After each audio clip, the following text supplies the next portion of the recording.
Hello everyone, welcome back to our channel. तो आज कुछ क्वेश्चंस हम कर रहे हैं इतिहास से। ये क्वेश्चन है हमारे, ठीक है। ये मिक्स इतिहास के आपके क्वेश्चन रहेंगे। यूके यानी कि हमारा जो उत्तराखंड हिस्ट्री है, वो जो पेडागोगी हमारी एलटी में आपने देखा है जो पेडागोगी आ रही है, वो भी हमने अपने चैनल में डाला हुआ है। उत्तराखंड भी हम पढ़ा रहे हैं, ठीक है। तो प्लेलिस्ट में जाके आप चेकआउट कर सकते हैं। सबसे पहला प्रश्न हमारा है, 1922 ईस्वी में बैरिस्टर मुकुंदी लाल ने तुर्की के युवा ट्रक आंदोलन से प्रभावित होकर किस मासिक समाचार पत्र का संपादन किया? पुरुषार्थ, गणदेश, विशाल कीर्ति या तरुण कुमाऊं? तो याद रखिएगा, तरुण कुमाऊं का उन्होंने क्या किया था, संपादन किया था, मुकुंदी लाल ने, ठीक है। बढ़ते हैं आगे नेक्स्ट प्रश्न पे। निम्न में से अल्मोड़ा अखबार के संपादक नहीं रहे। बहुत इंपॉर्टेंट है। देखिए, दो तरीके के थे, एक आपका अल्मोड़ा अखबार था और एक आपका गढ़वाल क्षेत्र में गढ़वाली अखबार क्षेत्र से भी कभी कभी बन जाते हैं प्रश्न। तो नेक्स्ट प्रश्न है कि मतलब इनमें से कौन संपादक नहीं रहे हैं? बुद्धि बल्लभ पंत, श्रीदेव सुमन, मुंशी इम्तियाज अली, जीवानंद जोशी। कौन से हैं इसमें से जो नहीं रहे हैं इसके संपादक, ठीक है। तो याद रखिएगा, बुद्धि बल्लभ पंत जी भी थे, मुंशी इम्तियाज अली भी थे, जीवानंद जोशी भी थे, श्रीदेव सुमन चूंकि आपको पता ही है, श्रीदेव सुमन बहुत माने जाने व्यक्ति जिन्होंने कितने दिन का, 84 दिन का रखा था या कितने दिन का अनशन रखा था, ये भी बताइएगा। बाद में इनकी मृत्यु हो गई थी। बहुत फेमस पर्सनैलिटी गढ़वाल क्षेत्र के, ठीक। आगे बढ़ते हैं। 1928 ईस्वी में कृपाराम मिश्र ने कोटद्वार से कौन सी पत्रिका शुरू की थी? विशाल कीर्ति, पुरुषार्थ, अभय या गणदेश? ठीक है, तो गणदेश नाम की पत्रिका उन्होंने शुरू की थी। नेक्स्ट प्रश्न, प्रजाबंधु नामक समाचार पत्र के प्रकाशन का श्रेय जाता है जयदत्त वेला, कृपाराम मिश्र, रामप्रसाद बहुगुणा, कोई नहीं? तो याद रखिएगा, जयदत्त वेला जो थे उन्होंने प्रजाबंधु नामक समाचार पत्र का प्रकाशन किया था, ठीक है। बढ़ते हैं आगे नेक्स्ट प्रश्न पे। निम्न में से किस में से शक्ति नामक पत्रिका का प्रकाशन किया था, मतलब किन्होंने किया था? मौलाराम, बीडी पांडे, मोहन जोशी या शिव प्रसाद डबराल? ठीक है, तो इसका आपका आंसर हो जाएगा बीडी पांडे। याद रखिएगा, मौलाराम याद रखिएगा, एक बहुत प्रसिद्ध चित्रकार भी रहे हैं। दो मौलाराम हैं जो बहुत ही फेमस हैं, और शिव प्रसाद डबराल जी भी बहुत फेमस व्यक्ति हैं, ठीक है, उत्तराखंड में। इनसे रिलेटेड चीज़ें भी याद रखिएगा। बढ़ते हैं नेक्स्ट प्रश्न पे। गढ़वाल समाचार का प्रकाशन किस वर्ष हुआ? ठीक है, तो गढ़वाल का जो समाचार था उसका प्रकाशन किस वर्ष हुआ था? 1900, 1902, 1905 या 1907? तो याद रखिएगा 1902 में इसका प्रकाशन हुआ था, ठीक है। तो बढ़ते हैं आगे। बंधु नामक मासिक पत्र का संपादन किसने किया? लक्ष्मी देवी टमटा, विक्टर मोहन जोशी, राम सिंह धोनी या इंद्र सिंह नयाल? ठीक है, तो इसका आंसर हो जाएगा आपका सी, राम सिंह धोनी द्वारा किया गया था, ठीक है, याद रखिएगा। आई होप यहाँ तक चीज़ें आपको समझ में आ रही हूँ, ठीक है।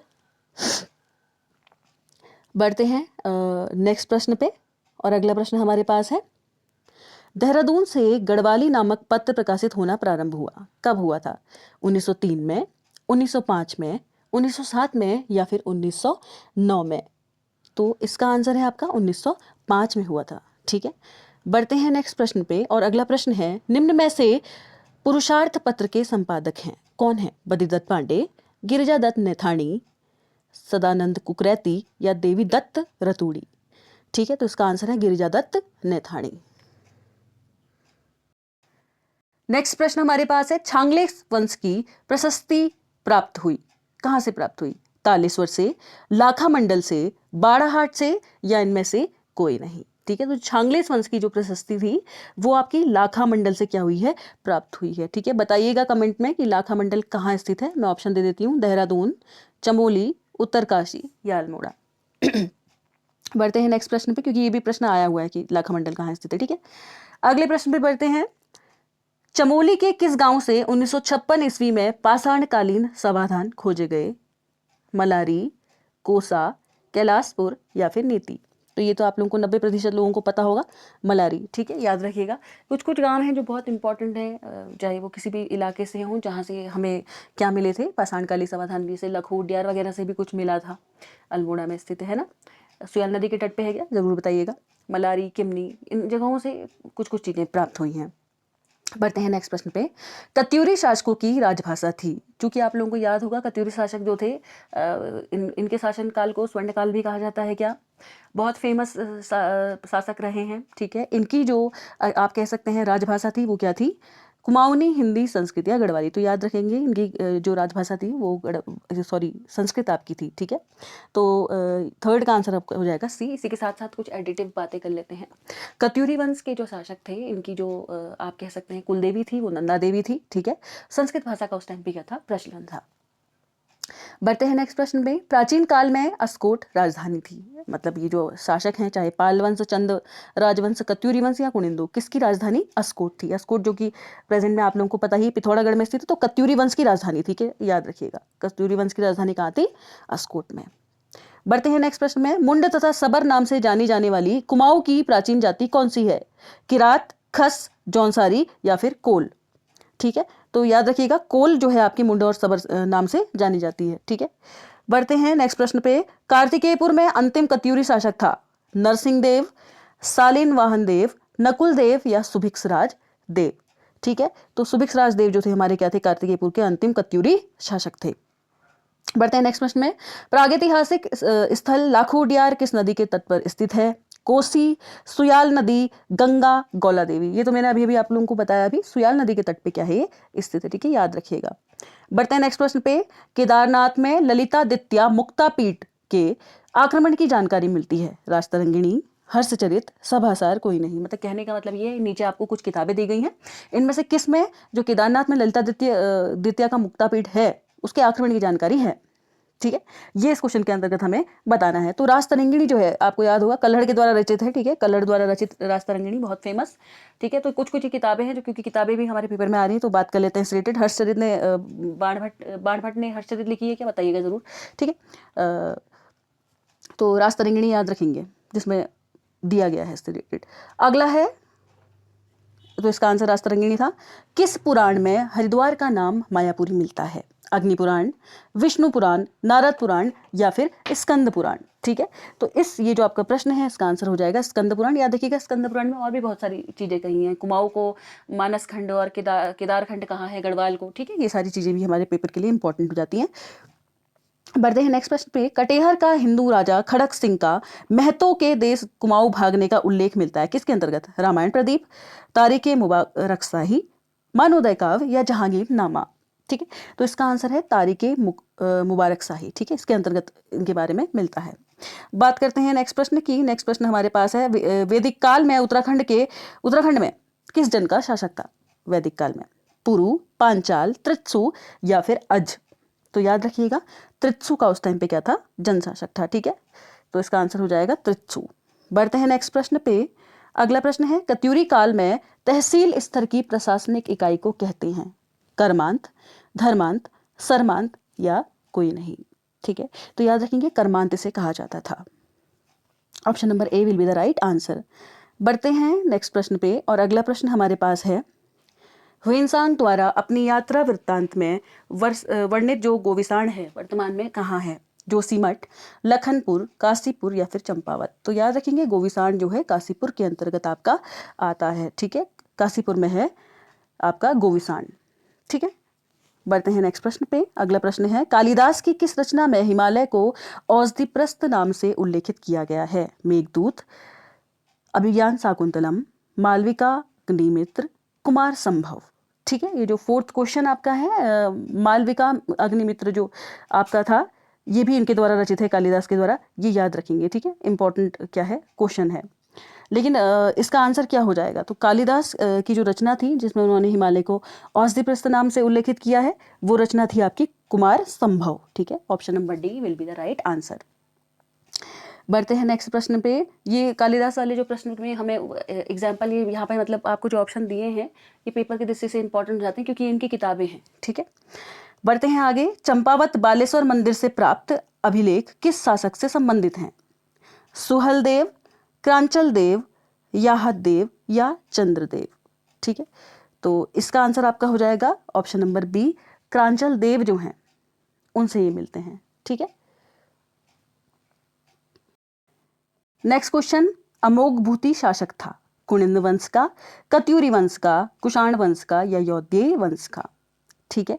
तो जैसा कि आप लोगों को पता ही होगा, अमोघभूति जो था कुनिंद वंश का शासक था और बहुत ही फेमस है, मतलब आप कह सकते हैं एक तरीके से बहुत ही ज़्यादा शक्तिशाली शासक माना जाता है कुनिंद वंश का अमोघभूति को। ठीक है, अगला क्वेश्चन, फड़कानोली एवं पेटसाल शैलाश्रय खोज किसने की? मौलाराम, यशोधर मठपाल, शिवानंद नौटियाल या यशवंत कठौच? ठीक है, तो यशोधर मठपाल जी के द्वारा फड़कानौली और पेटसाल शैलाश्रय की खोज हुई है। बढ़ते हैं अगले क्वेश्चन पे, कत्यूरी शासकों की कुल देवी के रूप में पूजी जाती हैं? कामाख्या देवी, सरस्वती, लक्ष्मी देवी या नंदा देवी? जैसे ये क्वेश्चन मैंने आपको पहले बता भी दिया था, कत्यूरी शासक जो थे वो नंदा देवी को मानते थे। नंदा देवी मतलब एक तरीके से कुल देवी के रूप में उनकी पूजा करते थे और संस्कृत भाषा इनके उसमें क्या थी, प्रमुख थी। ठीक है, कौन सा पुरातात्विक स्थल गढ़वाल की तलहटी क्षेत्र पर स्थित है? पुरोला, मोरध्वज, रतूड़ा या फिर मलारी? ठीक है, तो पॉज कीजिएगा और आंसर भी देते रहिएगा। तो देखिए मोरध्वज है इसका आंसर। ठीक है, बढ़ते हैं नेक्स्ट प्रश्न पे, पांडुकेश्वर ताम्रपत्र किस भाषा में लिखित हैं? कुमाऊनी, हिंदी, संस्कृत या फिर गढ़वाली? तो इसका आंसर आपका है संस्कृत। देखिए याद रखिएगा 90% क्वेश्चनों के आंसर जो उत्तराखंड से आपके हैं ना भाषाओं से रिलेटेड है, या तो संस्कृत है या फिर क्या है, कुछ भाषाएं ऐसी हैं जहाँ पाली आपको मिलेगा, क्योंकि बौद्ध धर्म का भी प्रचार प्रसार हुआ था काफी शासकों के टाइम पे। नेक्स्ट प्रश्न है, कण्वाश्रम किस नदी के तट पर स्थित है? कोसी, मालिनी नदी, गंगा या गोला नदी? ये तो आप लोगों को सभी को पता होगा, कण्वाश्रम जो है मालिनी नदी के तट पर स्थित है। ठीक है, और जो हमारे जिनके नाम पे हमारे देश का नाम भारत पड़ा, वो भरत जो थे उनके माता पिता की प्रेम कहानी भी इसी के आसपास क्या हुई थी, शुरू हुई थी। ठीक है, नेक्स्ट प्रश्न, कौन सा स्थान कत्यूर घाटी के नाम से जाना जाता है? जागेश्वर, बैजनाथ, गुप्तकाशी या ग्वालदम? तो पॉज कीजिएगा और आंसर दीजिएगा। ठीक है, तो इसका आंसर है बैजनाथ। बैजनाथ जो है कत्यूर घाटी के नाम से भी जाना जाता है। ठीक है, अब अगला प्रश्न है हमारे पास, सलोड़ादित्य वंश की स्थापना किसने की? देशदेव, इच्छरदेव, पद्मदेव या कोई नहीं? तो सलोड़ादित्य वंश की जो स्थापना थी वो इच्छरदेव के द्वारा आपकी की गई है। ठीक है, याद रखिए। और आप लोगों को पता ही होगा कत्यूरी वंश का पहला शासक कौन था? बसंत देव। ठीक है, बढ़ते हैं अगले प्रश्न पे, महाभारत में उत्तराखंड का वर्णन किस रूप में हुआ है? अर्थ कुरु, विभक्ति कुरु, उत्तर कुरु या नाग कुरु? ठीक है, इसका आंसर आपका हो जाएगा उत्तर कुरु। नेक्स्ट प्रश्न, ह्वेनसांग ने किस पर्व को मोक्ष पर्व कहा था? नंदा देवी पर्व, श्रावणी पर्व, सोमनाथ पर्व या कुंभ पर्व? ठीक है, तो कुंभ पर्व को देख के याद रखिएगा, कुंभ पर्व को देख के बड़ा प्रसन्न हो गए थे और उन्होंने कहा कि यार ये कुछ अलग चीज है। ठीक है, इसको देख के इन्फ्लुएंस हुए थे, उन्होंने कहा था कि मोक्ष पर्व के नाम से जाना जाए। अगला क्वेश्चन है, नरसिंह देव कत्यूरी ने अपनी राजधानी कार्तिकेयपुर से हटाकर स्थापित की, कहाँ स्थापित की थी? गरुड़, बैजनाथ, सोमेश्वर या फिर कौसानी? तो याद रखिएगा नरसिंह देव कत्यूरी ने कार्तिकेयपुर से हटा के बैजनाथ को अपनी राजधानी फिर क्या कर दिया था, बना दिया था। ठीक है, अगला क्वेश्चन हमारे पास है, गोपेश्वर व बाड़ाहाट के स्तंभ लेख हैं 2 सदी में, 6वीं सदी में, 5वीं सदी में या फिर 8वीं सदी में? तो ये 6वीं सदी में है। ठीक है, गोपेश्वर मुझे बताइएगा कमेंट करके, क्या चमोली में है या पौड़ी में है या उत्तरकाशी में है? साथ ही साथ बाड़ाहाट किसका पुराना नाम है? ऑप्शन दे देती हूँ आपको, उत्तरकाशी या पौड़ी। बढ़ते हैं नेक्स्ट प्रश्न में, उत्तराखंड में प्राप्त सबसे प्राचीन अभिलेख निम्नलिखित में से कौन है? बैजनाथ, पलेटी, कालसी या फिर पांडुकेश्वर? ठीक है, तो ये तो मेरे को लगता है 90% लोगों को पता होगा कौन सा है। कालसी जो है देखिए सबसे ज्यादा क्या है अपना प्राचीन है। ठीक है, बढ़ते हैं नेक्स्ट प्रश्न पे, निम्न में से किस जाति की गणना हिमालय की प्रागैतिहासिक जातियों में नहीं की जाती है? गंधर्व, यक्ष, किन्नर या फिर शक? ठीक है, तो इसका आंसर है शक। शक की उसमें नहीं की जाती। ठीक है, बढ़ते हैं नेक्स्ट प्रश्न पे, ब्राह्मणों की कौन सी उपजाति स्थान के नाम पर आधारित नहीं है? ठीक है, ये इंटरेस्टिंग क्वेश्चन हो सकता है, ये बहुत पेपरों में आया हुआ है और ये क्वेश्चन। ठीक है, याद रखिएगा, जोशी, छिमवाल, कपोली या सनवाल? तो जोशी जो है ना, ये किसी इनका जो नाम है, ये जो उपजाति आपने ली है, मतलब कास्ट जो ली है, ये किसी स्थान के उसमें नहीं है। बाकी छिमवाल, कपोली और सनवाल जो है आपके सब क्या हैं, जगह हैं एक तरीके से। ठीक है, तो कैसी लगी आज की क्लास आपको कमेंट सेक्शन में कमेंट करके ज़रूर बताइएगा। अगर अच्छी लगी हो तो लाइक, शेयर, कमेंट, सब्सक्राइब आप कर सकते हैं। ठीक है, तो ये इतिहास से रिलेटेड कुछ क्वेश्चन थे, इस तरीके से हम क्वेश्चन लाते जाएंगे। लगभग इतिहास आपका 1-2 वीडियो और आएंगी। ब्रिटिश हो गया आपका, गोरखाकालीन शासन जिसमें संगोली की संधि वगैरह ये सारी चीज़ें है ना, 1815 में जो आपकी संगोली की संधि हुई है, और खड़ोड़ा का युद्ध जो आपका हुआ है 1804 में, और इस तरीके से जैसे गढ़वाल की स्थापना हुई है 1959 में, कुमाऊं की स्थापना हुई 1916 में, इस तरीके के प्रश्न उसके अंतर्गत हम लेके आएंगे, महत्वपूर्ण प्रश्न। तो ज़्यादा से ज़्यादा शेयर करिए, वीडियोस को, ठीक है, सो दैट आपको इन्फॉर्मेटिव कंटेंट मिलता रहे। Thank you.